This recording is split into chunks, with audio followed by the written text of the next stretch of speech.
The ideas and content in this podcast are our own and do not reflect the views or opinions of any current or previous employers.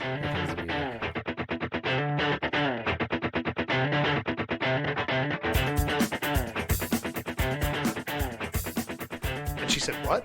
And I said, "You asked if I had anything after work. Why? What's up?" And she goes, "Nothing." And I said, "Okay." And she goes, "Why did you ask me that like a jerk?" And I said, "Huh? I wasn't. I wasn't sure you understood me." And she goes, "I understood." And I just said, "I love you." She said, "I understand you're a jerk." Yeah, exactly. I don't see anything wrong with that, man. Yeah, well, of course you don't. You're a jerk too. I'm a jerk too. I know, and I don't. Yeah, I mean, I can totally see. Yeah, I could see her side. I get it. She just said it on the phone. Read your text back again. Tell me if you're not a jerk. Dude, you're not a jerk. I'm not a jerk. I'm just stupid. There's a difference. There's a difference, man. Yeah. You know, guys just don't pick up on that shit. Man. They don't know. Anyway, or let's. You know what I want to talk about today? What?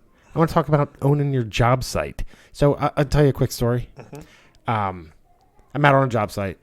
Well, a couple things have happened in the past few days that it kind of brought this up because I really want to talk about taking ownership or being not necessarily taking ownership of the job site, but setting expectations on the job site and then maintaining those expectations. So 2 things happened recently. This morning, I was on the job site and I see a guy. Now, dude, this job site, there's all kinds of stuff going on. They're putting infrastructure in, so there's utilities going in. There's, we're putting sewer laterals in. We got 3 houses going. There's in the just the vicinity I was standing in, there were 3 bulldozers all working and a couple of loaders and a couple of trucks all working around these 3 houses that I'm building. Wow. I mean, in a tight proximity. And I see a whole group of guys, none of them wearing hard hats. I'm a safety guy, man. I'm a safety guy. So I walk over and I'm like, "Hey, you guys need to put your hard hats on." Now they're working inside the house, inside one of the houses. And the guy, and I was like passing by and I said, "Hey, you guys need to put your hard hats on right now." I walked to my car, grabbed some stuff that I needed because I was having a pre-con with the county. And I start walking back over and the guy goes, "Hey, what's this you're saying about hard hats?"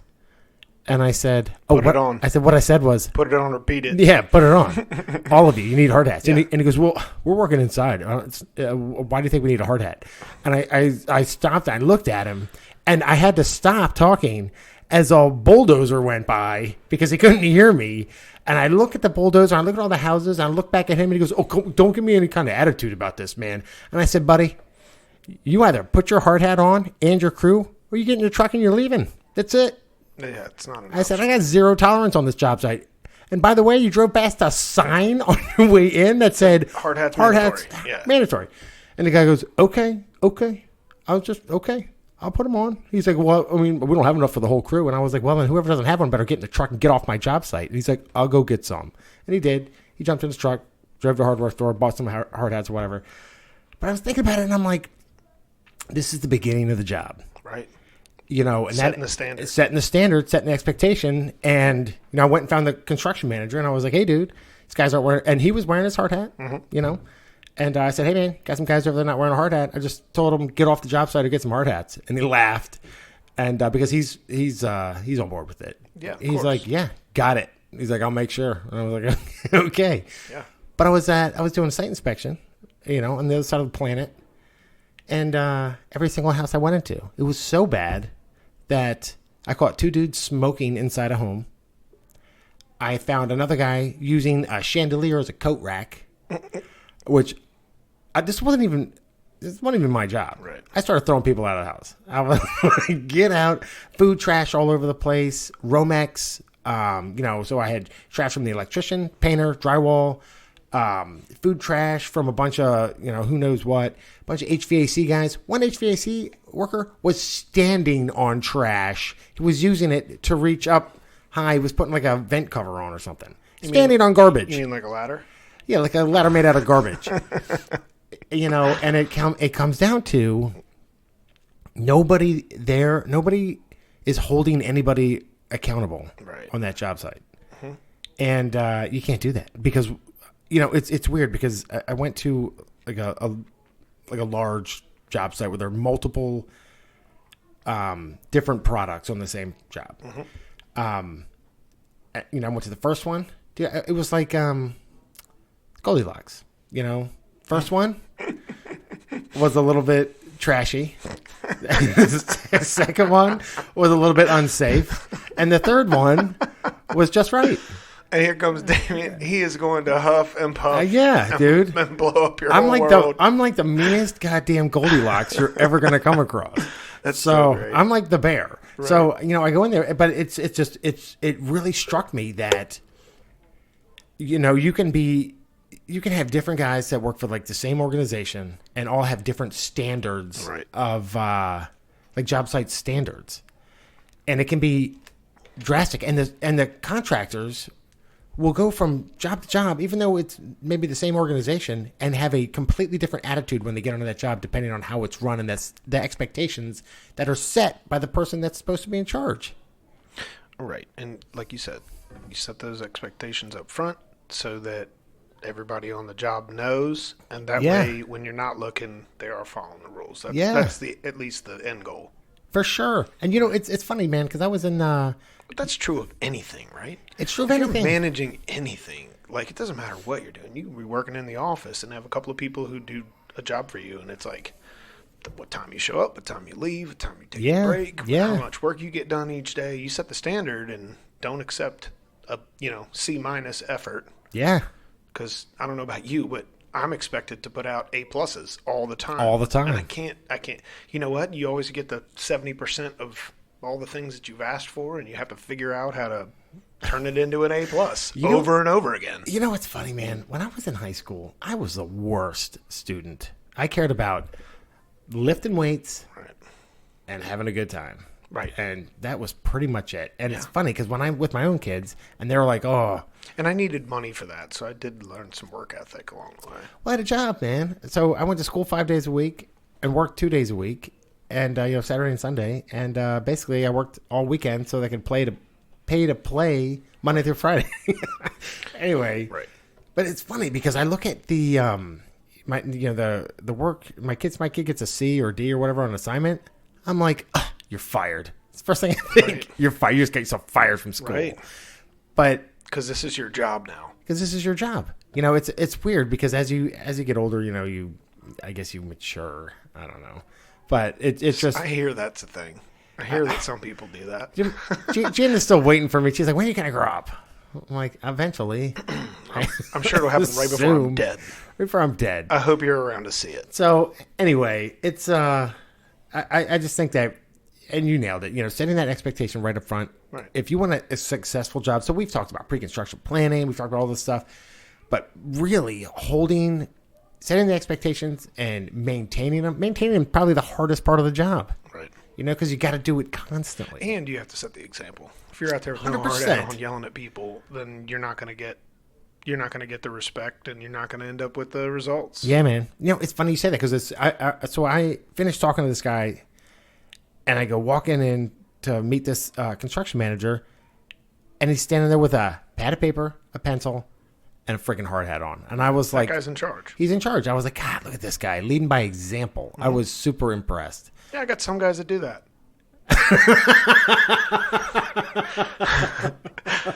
Yep.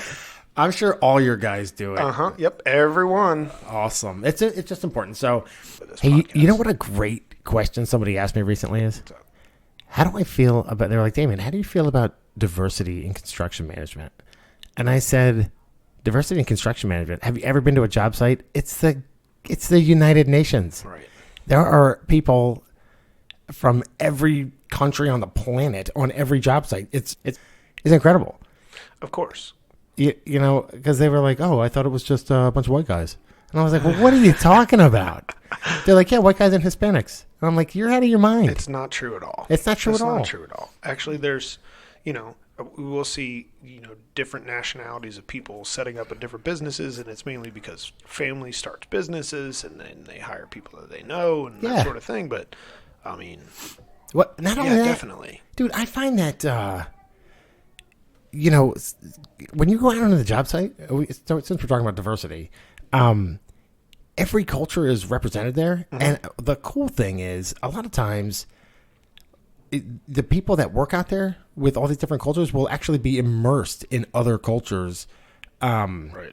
And like, I know personally, there's a ton of stuff I know about other cultures that I never would have known had I not been working in this business right. with them day to day. Because even just the way some people eat lunch, and the food that they eat, it's pretty impressive, dude. I really like the fact that there's so much diversity in construction.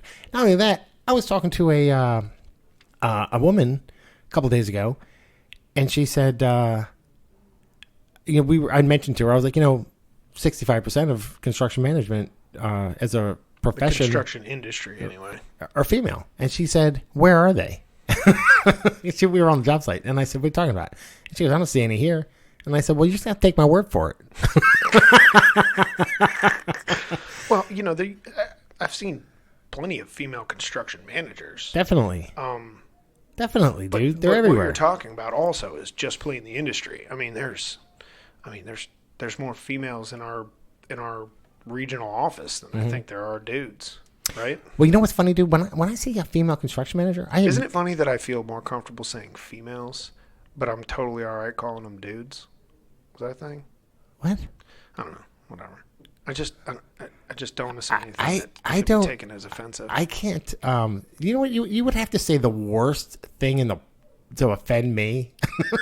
It would have to be pretty bad. That's really true. Like, I don't think I get offended real easy. No. I can I can tell you I've said some pretty offensive things. I get angry quick, but that's different. That's weird. Oh my gosh. I'll tell you what, man. That's not like. I think that if you were, if you spoke a number of different languages, if you came from a different culture, that would have a good impact during an interview, or if you can see it from other perspectives, you can relate to different types of people. Maybe that, like me, a white boy from the Northeast, I've been here my whole life. Yeah, but you were in the Army, dude. You've been all over the world. You know what I mean? My point is that there's a lot of guys that haven't done that have been doing this their whole life. They've been around the same type of people in their own neighborhood their whole life. Yeah. I think that that wouldn't even. It would be a good thing. It wouldn't be a factor that I would even consider.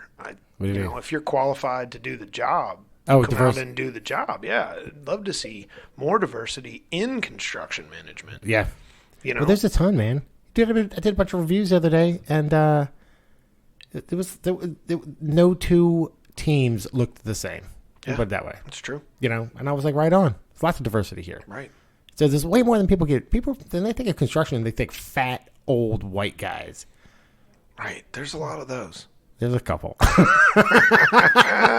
But that's not really the case, man, especially with my crew is like a bunch of white guys, but they're from all different walks of life, and they're different ages, and they've got different levels of experience, and they all bring a little something different to the table. Not mine. We have quite a diverse mix, which is pretty cool. But I will tell you, with the way the construction industry is changing, it's different. It's just different. There's so much technology involved.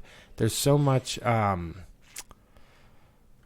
don't know how to really describe it. There's just it's not the same. So construction management today is not the same as it was 20 years ago when I got into it. Well, not at all. Not at all. And I think it's a good thing, because it's becoming less a. I shouldn't say less. It's becoming a very customer service oriented position, I think. Sure. Because because anybody can run work and make sure that a guy's here and scream at him if he's late.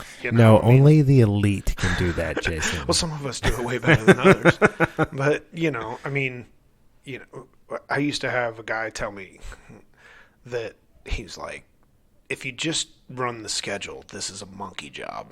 I disagree with that. If you're just a scheduler and you're not a builder, we've talked about that before. Yeah. This is not a brainless task where you just say, hey, look, A is supposed to be here at this location, so I'm going to call A and make sure they show up here, and then they're done by then. Like, that's not the way this works. The truth is you have to own it, and you have to live it, and you have to believe in it. if you're just a scheduler, then Hey, can I tell you I took your advice yesterday? that sounds Day risky. before yesterday. You know what I was looking at, so a while ago, you said, you were talking about inspecting a house, and you said that house has 4 sides and has a basement and a backyard and all that. So I walked in, I poked my head in the house and I wasn't going to go in. I was like, oh, I see what's going on in here. And then I heard your voice. This house has 4 This sides. house has 4 sides and an exterior and a basement. And I was like, you know what? Let me just walk in this house. So I walked all the way to the back, looked out the back door. It's like a pit. Like a garbage can exploded. I was like, oh. Yeah, good thing I looked in here. It's like, thanks, Jason. Right. Hey, look, there's lots of guys that drive their truck by. They see a van in the driveway. They check that box. Yeah, dude. Hey, they got one more day. If they're here tomorrow, I'm going to check that second box, and then we're on to the next day. Dude, I followed a laborer the other day. How'd that work out? I'm insane. I wanted to see that they were working. Spot checking, man. It's a thing. Yeah, big fat dude. I saw him smoking, and I was like, "What? Hey, what are you doing?" And he's like, yeah, I'm gonna go clean this house." And I was like, "Oh, okay." And I pretended like I was doing something else, and he got in the truck and he drove off. So I followed him. He got out, started smoking another cigarette. I was like, "You son of a bitch! I got you." Yeah. I'm crazy. There's some of that too. Not everybody's cut out to work with nobody watching them. For sure. I was actually just talking to a guy we work with, and I was telling the story about my son working at a friend's house and how he's 15 at the time, and him and his buddy are doing a really hard job, and they're working really long time. And boy, I must have said, "All right, keep moving." I must have said that 500 times over the course of 2 days while he was doing this job. He was making good money doing it, but he needs to hear that in his ear. Yeah. To keep focused, because otherwise, like a dog with a puffy tail run by and he'll get distracted. And well, I know. He'll be way off. I know one of the houses he was working in, and your boy got some kudos. He got some kudos from that dude. That's what I'm talking about too. That's awesome. Yeah, it was a pretty crazy job slopping out a pond. Did he get any? Has he gotten his car yet or no? No, he's not driving yet. He still has his learners. That's so weird. Is he 16? He's 16. Yeah, you can't get your license when you're 16. You can't. I think in Virginia it's like 15 and 8 months. You're eligible to take the learner's test, and then you have to have your learner's permit for 6 months or something minimum. You hear something crazy? So I had to take one of my kids, my oldest male child, to traffic court, because he's gotten a million tickets. Anyway, that's neither here nor there. We were at traffic court, and I haven't been to traffic court in a long time. And before they started, they did a bunch of bail hearings, on video.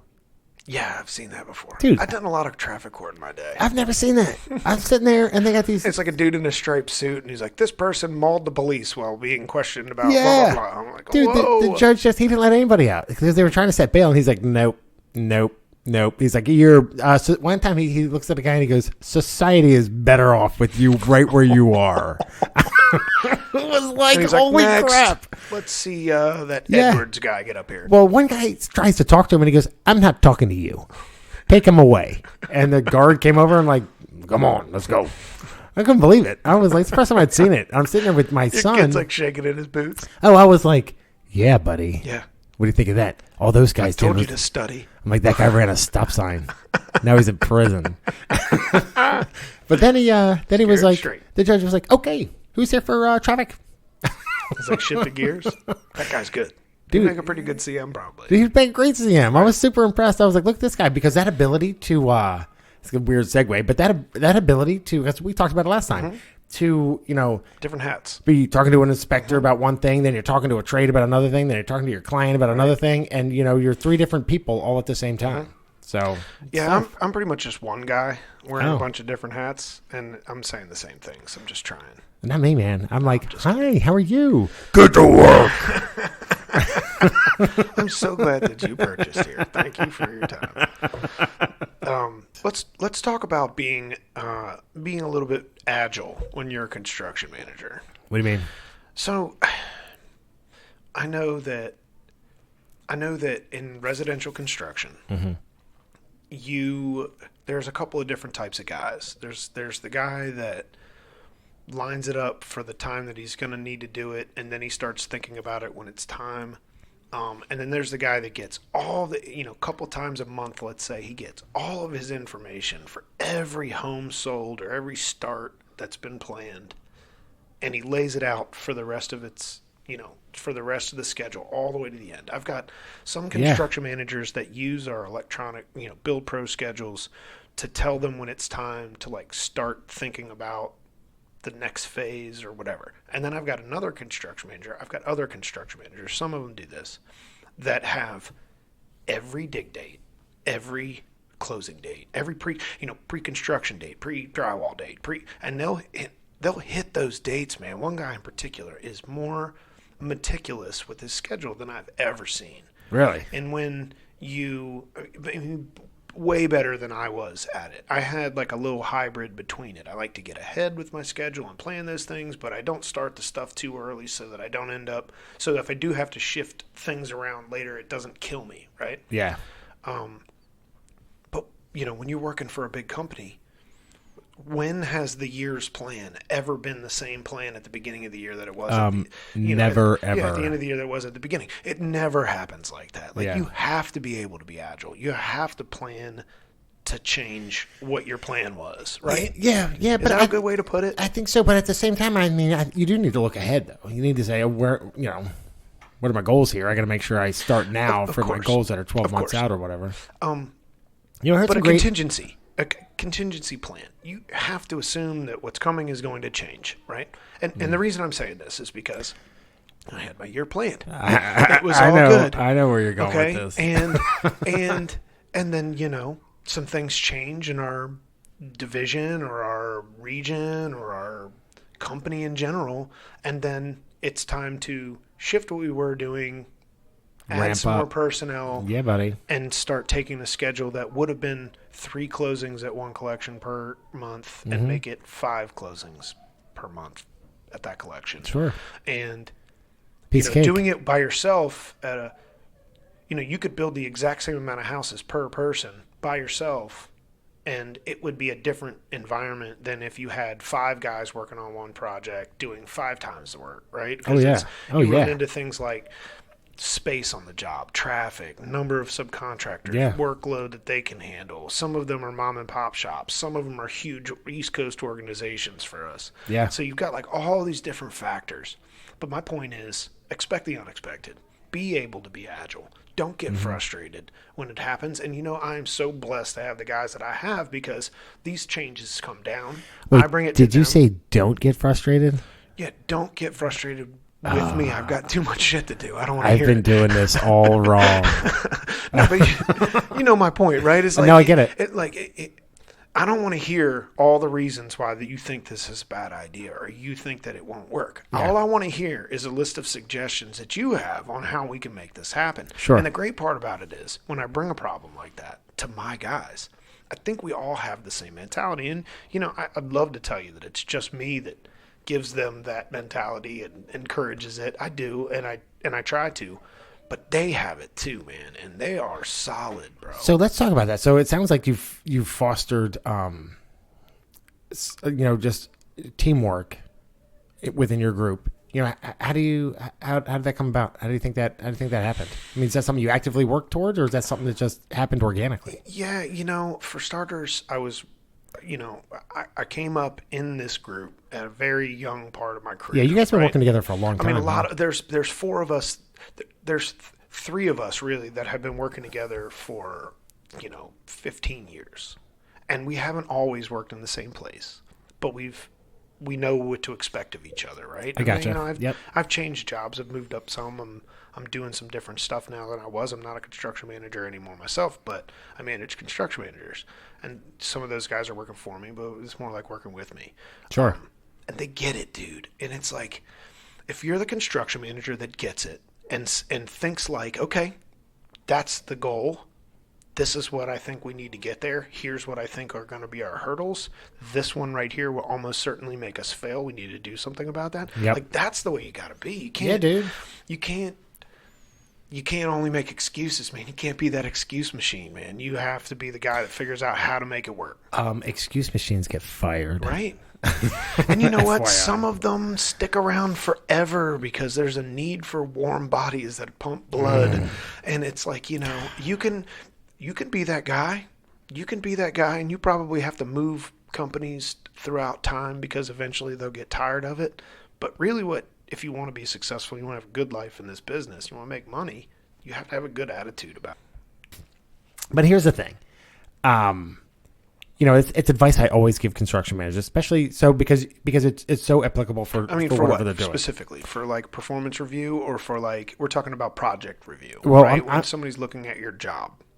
Regardless, Okay. it doesn't matter. If it's a performance review with a trade partner or with a subordinate, or when you're being reviewed, it's Especially so then. critically important to make sure that you are prepared. So, and over prepared, because here's the thing. So it's funny. I was listening to a senior manager. You the just other reminded day. me about a spreadsheet that I need before 9 a.m. tomorrow morning. Oh, sorry. Yeah, no, it's actually 4 of them. I had a senior manager was giving some advice to a junior guy. I happened to be present, and he told him, it was pretty good. He said, look, son, you can't drink all day if you don't start first thing in the morning. No. So the he said, look, because the guy was complaining about one of his trade partners, and he was like, okay, and he agreed. He was like, okay, you know what? I agree with you. I think we need to bring him in. And he goes, but listen, when you need to go out, you need to be prepared. You need to have dates, times, instances, communication between you and him. You need to be prepared, because what I'm not going to do is sit in a meeting and listen to this trade partner tell us what a terrible job you're doing, and you not be able to defend it or show examples of what they're doing. That's great. And I was sitting Good there. advice. Well, and I looked at the guy, because I had mentored this guy a while ago, and I said, hey, man, what's that called? And he looked at me and he goes, that's called being more prepared than the person you're meeting with. And I was like, bingo. Right.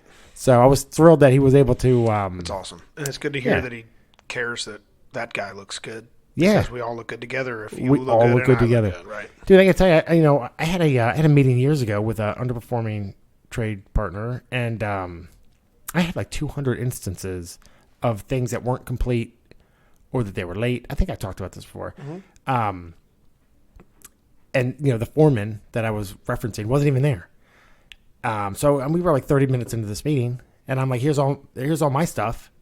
And I said, when your foreman just doesn't care. He's never on time. He's not even here right now. He doesn't care. Then he comes walking through the door and he goes, oh, I'm really sorry I'm late. And he sat down and I just looked at him and was like, perfect. Yeah, this is exactly what we're talking about. I looked at the owner of the company and he goes, well, Damien, we're done here. We're going to take care of this immediately. And I never saw that dude again. Right. So I hate If to. you suck, you probably get fired. Yeah, man. Because that owner was so embarrassed because I was so prepared.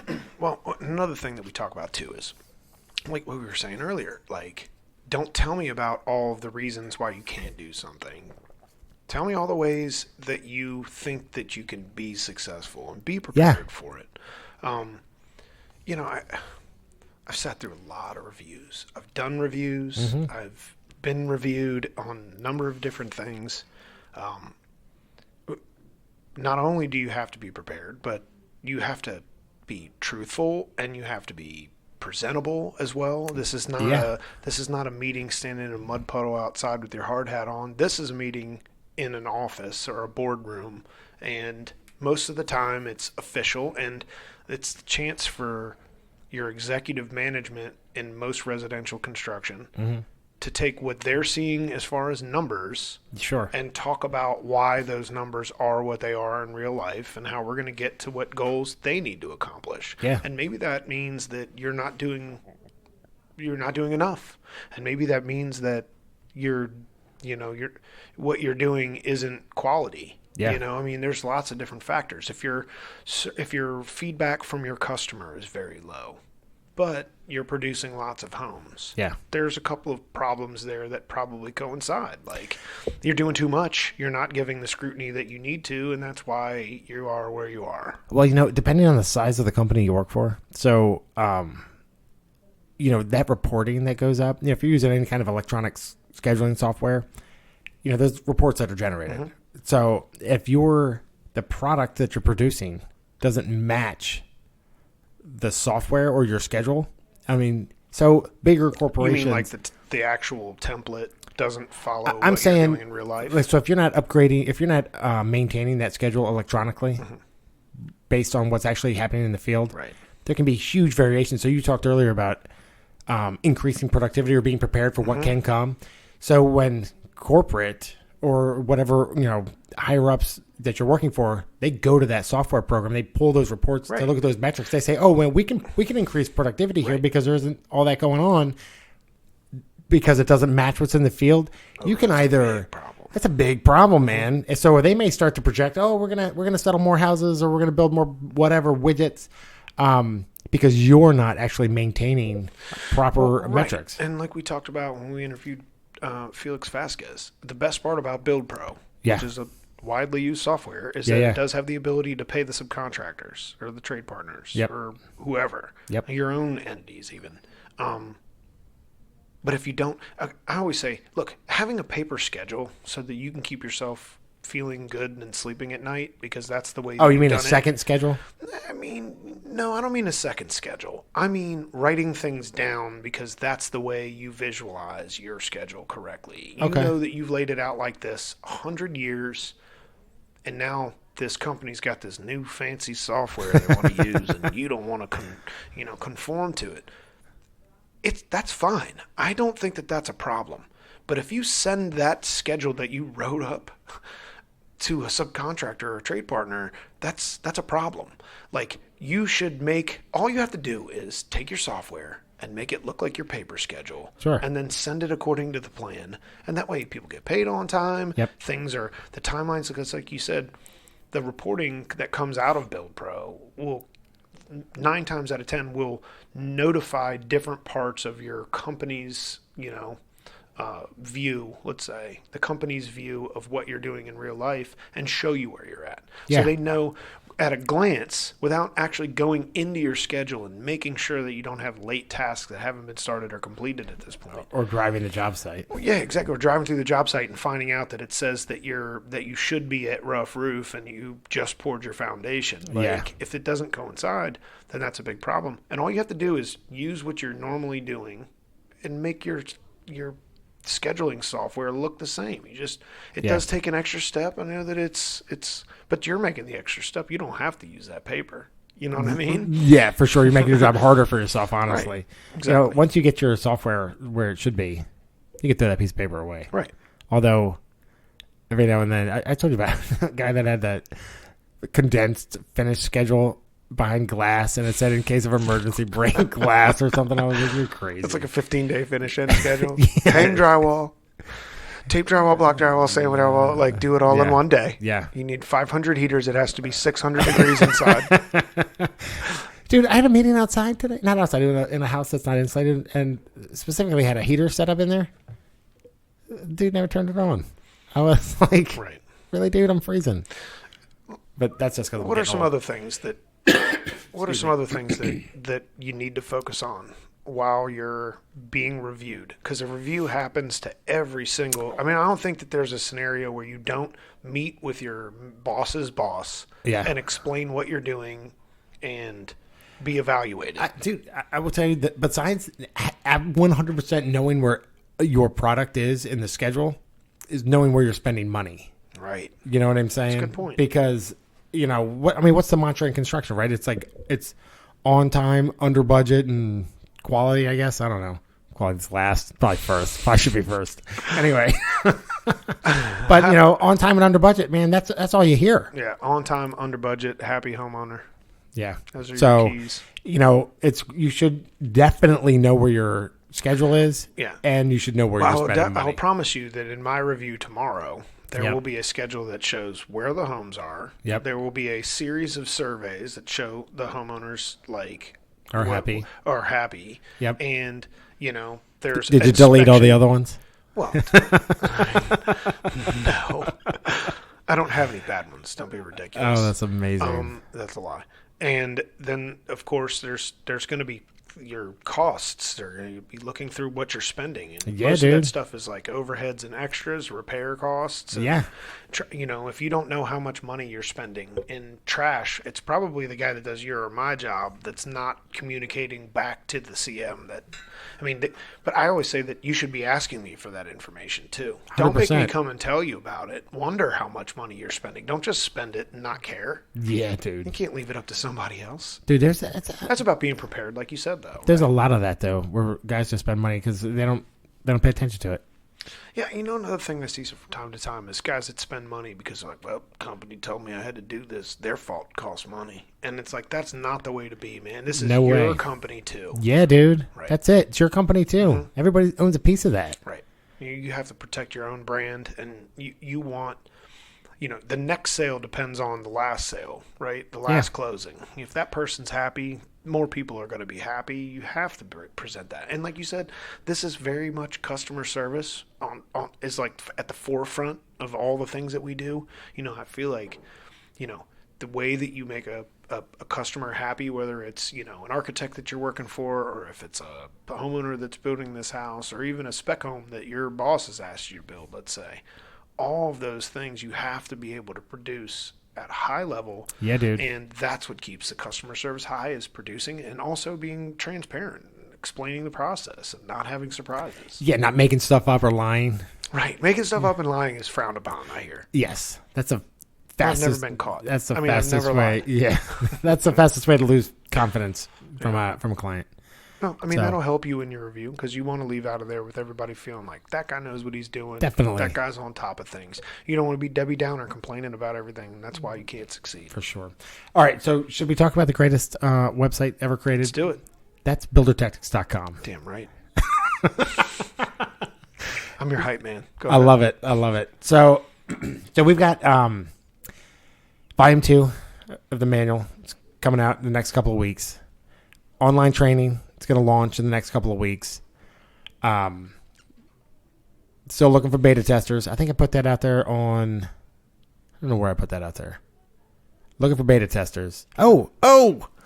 Dude, did you see the email? I sent an email out to all of our subscribers. Did you? Yeah. Did you send it to me? Are you a subscriber? Probably. Oh my god. I'm definitely Yeah. a subscriber, but I don't remember seeing an email. Did you go to the website and subscribe? Yeah. You should have gotten it. I sent 2. Same email twice. My bad. Just to make sure you got this, here's another one. But I sent out like a newsletter, like what to expect in 2020. You didn't get it? That's awesome. Now I'm wondering if I subscribe. God damn it. Yeah, I'm a terrible partner. I sent out like a week ago. I mean, you think Listen, I I would be don't prepared I for this don't meeting. I don't hold that against I'm you. not interested in impressing you. That. Well, here's the thing though. We always said we're not going to spam anybody. Yeah. Dude, 1 email a year, not spamming people. Yeah. Promises made, promises kept. He says that now, folks. There are more emails coming. Oh, I've already written them. They're coming. Anyway, but the good news is, manual coming out, online training coming out. We have a ton of guests lined up for 2020, which is awesome. Great. Um, Okay. So we have a ton of guests that are going to come on in the next couple of months. Live event coming up. I already got a couple of submissions for best and worst. Really? Yeah, dude. Sweet. Yeah. So one of the pictures I looked at, I had no idea what it was. I'm like, what is this? And I reached out to the guy and I said, disqualified. I don't even know what I'm looking at. And then he replied and explained it to me, and I was like, Oh, it's my first day on the job. Got it. So maybe if you send us a construction fail or something you're super proud of, first of all, a super close up zoomed in picture, not gonna work. You need to back that sucker up a little bit. Oh, here's a tidbit too. Also, clean off the lens of your phone camera before you Please. send it. Please. I see a lot of Butterfinger-looking pictures from construction managers. Yeah, Is dude. that a thing?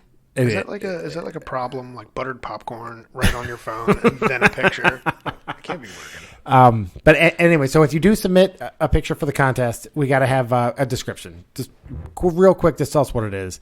Jason and I are pretty sharp, but sometimes we're like, what?